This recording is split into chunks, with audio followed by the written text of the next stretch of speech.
ครับพี่น้องข้าราชการครูและบุคท่านครับก็วันนี้ผมจะมานำเรียนให้ทราบถึงความคืบหน้าเกี่ยวกับหลักเกณฑ์การประเมินวิทยาฐานะของสายผู้สอนนะครับซึ่งทางคณะกรรมการ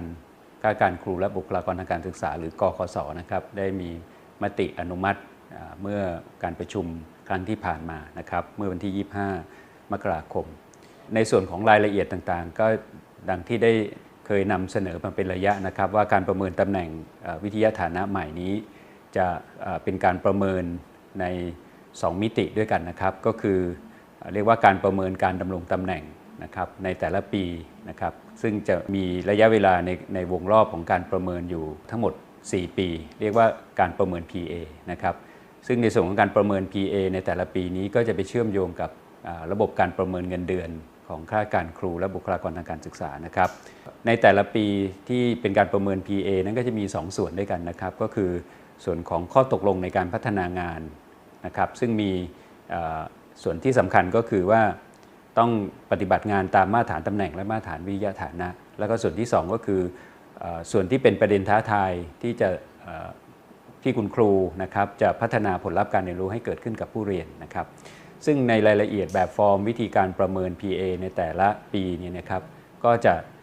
มีรายละเอียดในคู่มือนะครับซึ่งก็จะแจ้งเรียนทุกท่านทราบในโอกาสต่อไปนะครับตรงนี้ก็ยังไม่ต้องกังวลว่ามันจะมีอะไรยังไงบ้างนะครับผมขอนำเรียนว่าหลักเกณฑ์ใหม่ที่เราออกแบบมานี้จะเป็นการลดภาระงานให้คุณครูและให้คุณครูสามารถที่จะเลื่อนวิทยาฐานะได้เร็วขึ้นเราลดระยะเวลาตามมาตรฐานตำแหน่งลงมาจากที่แต่ละช่วงวิทยาฐานะต้องใช้ระยะเวลา5 ปีนะครับเราลดลงมาเหลือ4 ปีนะครับแล้วก็สามารถที่จะลดลงมาได้เหลือ3 ปีในกรณีที่เป็นกรณีที่สามารถนำมาเลื่อนได้4 กรณีนะครับซึ่งได้เคยนำเสนอไปแล้วนะครับในการอธิบายเมื่อคราวที่แล้วนะครับทีนี้ประเด็นสำคัญที่ผมคิดว่ายังมีความเข้าใจคลาดเคลื่อนแล้วก็อาจจะยังเป็นคำถามสำคัญสำหรับข้าราชการครูอยู่นะครับซึ่งอยากจะใช้เวลาตรงนี้นะครับในการอธิบายตรงนี้นิดนึงก็คือว่าเกณฑ์วิทยาฐานะใหม่ที่ออกไปทั้งหมดนี้นะครับไม่มีใครได้รับผลกระทบในเรื่องของการเสียสิทธิ์ใดๆนะครับผมอยากอธิบายเป็น2 กลุ่มนะครับกลุ่มที่1ก็คือกลุ่มที่คุณครูที่บรรจุใหม่มาเป็นครูผู้ช่วยแล้วก็ขณะนี้ดำรงตำแหน่งครูนะครับซึ่งยังไม่มีวิทยาฐานะกลุ่มนี้ไม่ได้รับผลกระทบใดๆนะครับที่มีการไปวิพากษ์วิจารณ์กันว่าจะได้รับผลกระทบอันนั้นเป็นความเข้าใจที่ผิดนะครับผมอธิบายง่ายเป็น3 กรณีอย่างนี้นะครับกรณียกตัวอย่างถ้าคนที่บรรจุปี 58 นะครับก็จะผ่านการประเมินครูผู้ช่วยนะครับเมื่อปี 60 นะฮะถ้าตามว17 เดิมหรือตามว21 เดิมเนี่ยถ้ากรณีที่จบปริญญาตรีต้องรอระยะเวลาถึง6 ปีนะครับถึงจะยื่นขอว17 ได้นั่นก็หมายความว่าท่านจะมีสิทธิ์ยื่นว17 ได้ตั้งแต่ปี 66 เป็นต้นไปแต่ว่าเกณฑ์ใหม่เนี่ยนะครับเราลดระยะเวลาลงมาเหลือ4 ปีสำหรับปริญญาตรีนะครับซึ่งแสดงว่าท่านมีสิทธิ์ที่จะยื่นขอผลงานได้นะครับตั้งแต่ปี 64 หลังจากที่กสประกาศใช้หลักเกณฑ์ไปก็คือตั้งแต่วันที่1 ตุลาคมปี 64 นะครับท่านก็มีสิทธิ์ยื่นได้เลยซึ่งท่านจะเร็วขึ้นนะครับ2 ปีและถ้าเป็นคนที่จบปริญญาโทนะครับท่านก็สามารถลดระยะเวลาลงได้อีก1 ปีนะครับก็คือใช้เวลาแค่3 ปีในการขอเพราะฉะนั้นกลุ่มที่บรรจุปี 58 ไม่ได้รับผลกระทบครับแต่จะได้รับสิทธิ์ที่ดีขึ้นก็คือลดระยะเวลาได้เร็วขึ้นถึง2 ปีนะครับกลุ่มที่2คือกลุ่มที่บรรจุในปี 59 นะครับบรรจุปี 59 ท่านจะผ่านการประเมินครูผู้ช่วยปี 61 นะครับถ้าเป็นกรณีนี้เนี่ยถ้าจะยืนตามว17 เดิมท่านจะยื่นขอว17 ได้ก็คือในปี 67 นะครับก็คือนับไปอีก6 ปีแต่ถ้าเป็นวใหม่นี้นะครับที่เรียกว่าระบบ PA เนี่ยท่านก็มีสิทธิ์ยื่นได้ในระดับถ้าท่านจบปริญญาตรีเนี่ยก็ใช้เวลา4 ปีก็คือท่านยื่นได้ตั้งแต่ปี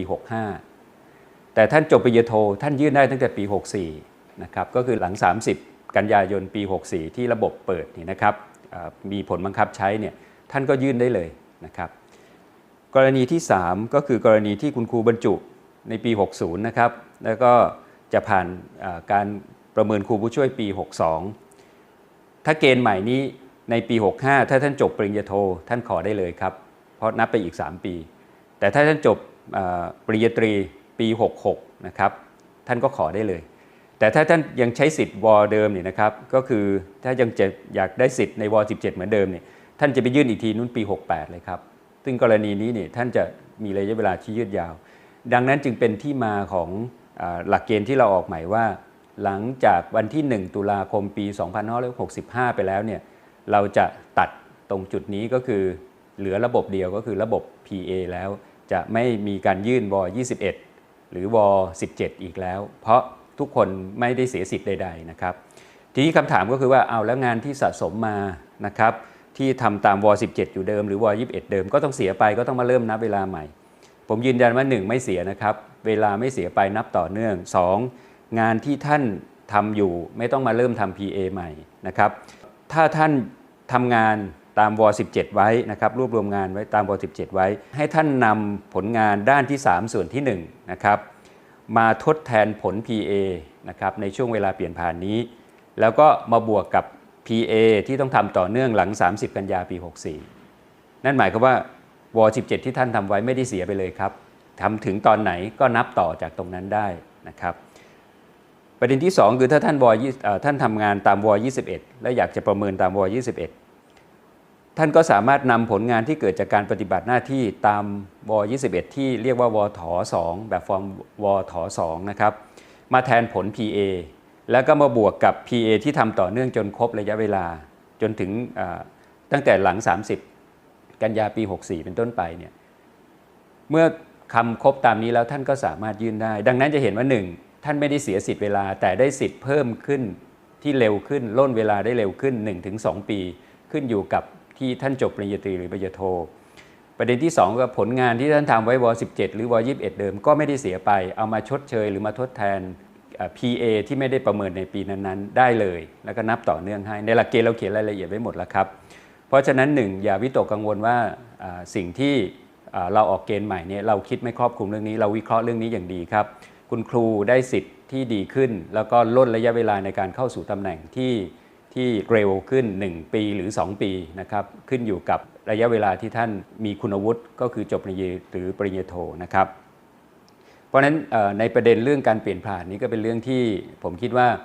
เป็นประเด็นสำคัญสำหรับกลุ่มที่คุณครูที่ยังไม่มีวิทยาฐานะนะครับสำหรับกลุ่มที่2ก็คือกลุ่มที่มีวิทยาฐานะแล้วนะครับท่านยังใช้สิทธิ์ว17 ได้นะครับจนถึงวันที่30 กันยาปี 65นะครับซึ่งเราก็วิเคราะห์แล้วว่าไม่มีใครที่จะได้รับผลกระทบเช่นเดียวกันสำหรับคนที่มีวิทยาฐานะแล้วนะครับก็ท่านก็ใช้สิทธิ์ว17 ของท่านได้จนถึง30 กันยายนปี 65นะครับอันนี้ก็เป็นประเด็นที่อยากจะนำเรียนในวันนี้นะครับส่วนรายละเอียดต่างๆที่เกี่ยวข้องกับการประเมินตำแหน่งในรูปแบบใหม่นะครับเนื่องจากมันมีรายละเอียดค่อนข้างมากเนี่ยทางสำนักงานกกส.เราจะจัดทำเป็นคู่มือครบทุกอย่างนะครับทั้งวิธีการประเมินทั้งกระบวนการต่างๆรวมทั้งแนวทางต่างๆนะครับแล้วก็จะส่งเวียนไปนะครับซึ่งคุณครูสามารถทำความเข้าใจแล้วก็มีเวลาเตรียมตัวมากพอสมควรเพราะเราพัฒนาหลักเกณฑ์นี้นะครับแล้วเรายืดระยะเวลาที่จะประกาศใช้นะครับเราจะประกาศใช้1 พฤษภาคมปี 64นะครับ